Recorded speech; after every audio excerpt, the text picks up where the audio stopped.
So I think they're all yes. Yeah. Wow, I can't believe that this is actually happening right now. And I'm not talking about me speaking in front of 4,000 people.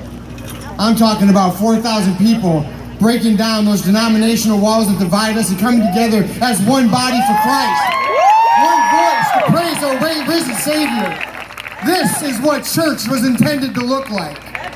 Man, brother. Man, I am overwhelmed with joy right now.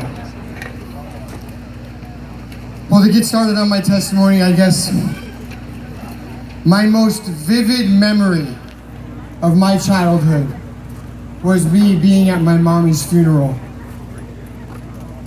and looking at the little velvet stairs that I needed to stand on to reach her coffin. And it was a closed casket. And I remember getting on top of my mom's coffin.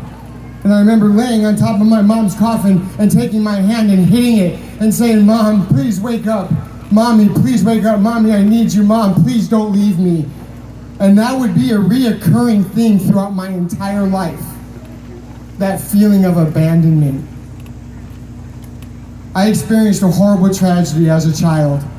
I was just 12 years old when my father came home. He murdered my mother. He shot my sister, and then he turned the gun on himself and killed himself. What followed was an emptiness that was so vast that I would spend a lifetime trying to fill it. I was so full of hate. I was so full of anger, so full of rage. And my life, it was spiraling out of control. And it was just so rapid and so fast, my life declined. And that was until I walked through the front doors of the kickboxing gym in Southern California. And for the first time in my life, I felt like, you know what, I might have a sense of purpose. And I remember sticking those boxing gloves on for the first time. And I remember lacing them up and the way that I felt when I stood in front of another man. And I just kind of stared at him with a blank stare for a minute. And a little bit of time passed, and the coach kind of hit me in the arm. He says, "Look, are you going to hit him or what?" And I thought to myself, really? I get to hit somebody and not go to jail for it? Where has this been my whole life? This is my calling. This is what I want to do. And I remember it happened so fast. Within 6 months from that very moment when I laced those boxing gloves on for the first time, I was the California State Amateur Kickboxing Champion. It happened that fast for me. And it wasn't because I was that good. It was because I was filled with that much hate, that much rage, that much anger, that any opponent that stood in front of me, he was gonna pay. He was gonna pay for the pain that he inflicted on my mother. He was gonna pay for all those times that I would lay awake in my bed crying as my father beat and as my father raped my mother. Back then, I couldn't do anything about it, but you know what? I could do something about it now, and that man right there was going to pay for it. I quickly climbed the amateur rankings. I even got a guest starring role on the television show Baywatch. By this time, I was married. I had a beautiful wife who loved me with all of her heart. I had 2 daughters. I was their idol. They worshiped the ground that I walked on. They had so much love for me, yet I had never felt more alone in my life. That void that was in my heart, it continued to grow. And no matter what I put in my heart, no matter what I put into my body, no matter what worldly things I encountered to try to kill that void, nothing seemed to work. No amount of money would take that emptiness away. No amount of temporary fame and notoriety in my town where I lived would take away that pain. No amount of immoral affairs that I was having with women outside of my marriage would take away that pain. And it was those relationships that destroyed my marriage. And my wife finally got the courage to leave me, and justifiably so. And like a coward, instead of stepping up to the plate and owning up for my responsibility for what I did to my poor wife, I abandoned my beautiful baby girls in search to fill my inadequacies. Completely selfish. I fled up to Oregon. I took a job as a bartender at a strip club. And while I worked there, I witnessed sin on a nightly basis. I participated in sin on a nightly basis. I thought that my season of sin would somehow provide me with the happiness and the fulfillment that I had been looking for my entire life. But I'm here to tell you that every season of sin that we participate in has consequences. And we might not feel the consequences when we're acting out in that sin, but I'm here to tell you, for me, it had devastating consequences. And on one of those nights, I went back to my apartment with a couple of the dancers. When we got there was a man there in my apartment. And he had a little wooden box. And he opened up that wooden box, and inside that box was a needle, a spoon, and a bag of methamphetamines. And as the girls sat on my bed, they looked at me and they laughed and they said, "Hey, Scotty, you want to get high?"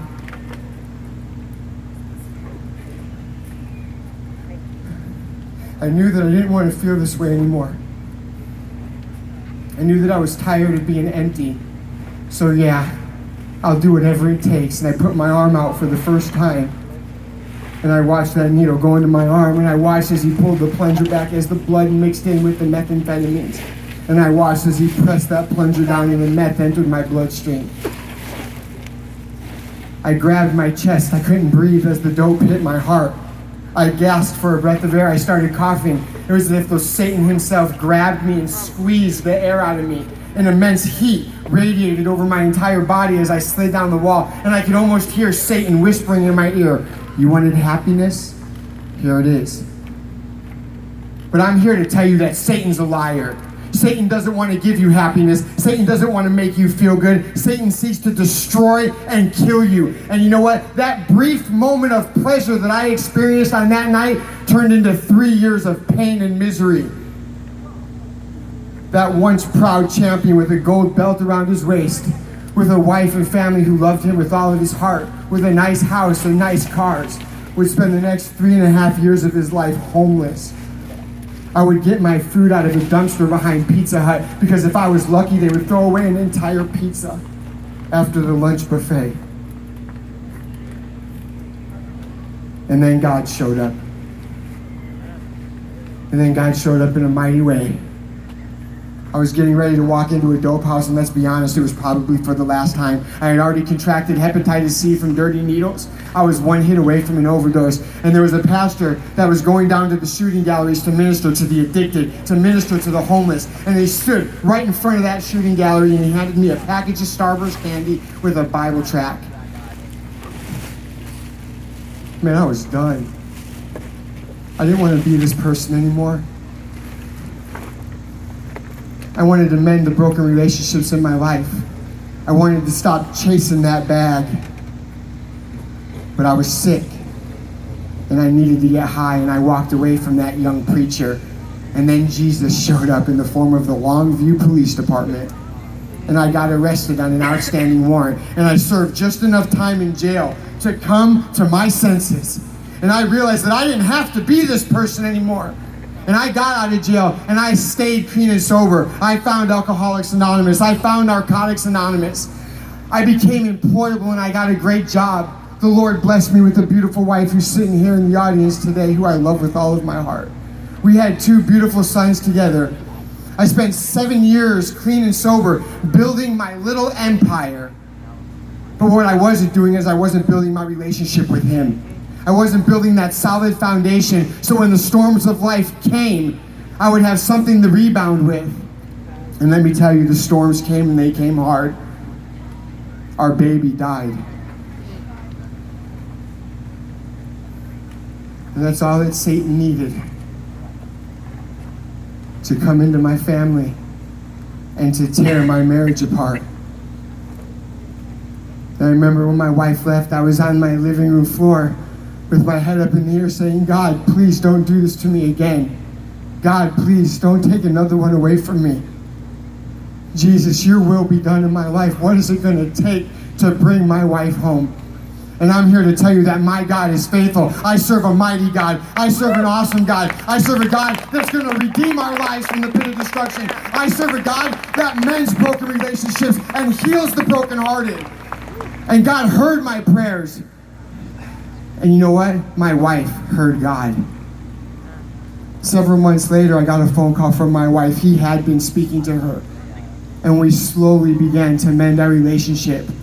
And to hear my wife tell it, and what a wonderful testimony she has. God spoke to her just as clear as I'm speaking to you tonight, and he gave her Proverbs chapter 3, verse 5. Trust in me with all your heart. Lean not unto your own understanding. Acknowledge me in all your ways, and I will direct your paths. And he directed our paths from Washington State right here to West Tennessee. And we pulled up to a little southern church. And I remember going inside, and the pastor on a Wednesday night, a pastor, didn't even know me, pointed his finger in my face as I sat in the front row. He said, I don't know why I have a visitor here on a Wednesday night. It's usually reserved for the faithful. But I hope you hear whatever it is that you need to hear. And then he did an amazing thing. He did an altar call. And he said, if there's anybody here, if you were to die tonight, are you 100% sure where you're going to spend your eternity? Man, I was lost. I had a one-way ticket punched, and it was straight to hell. I knew who Jesus was, but I didn't know Jesus. And then Mr. John Grogan, who's here today, took me in the back.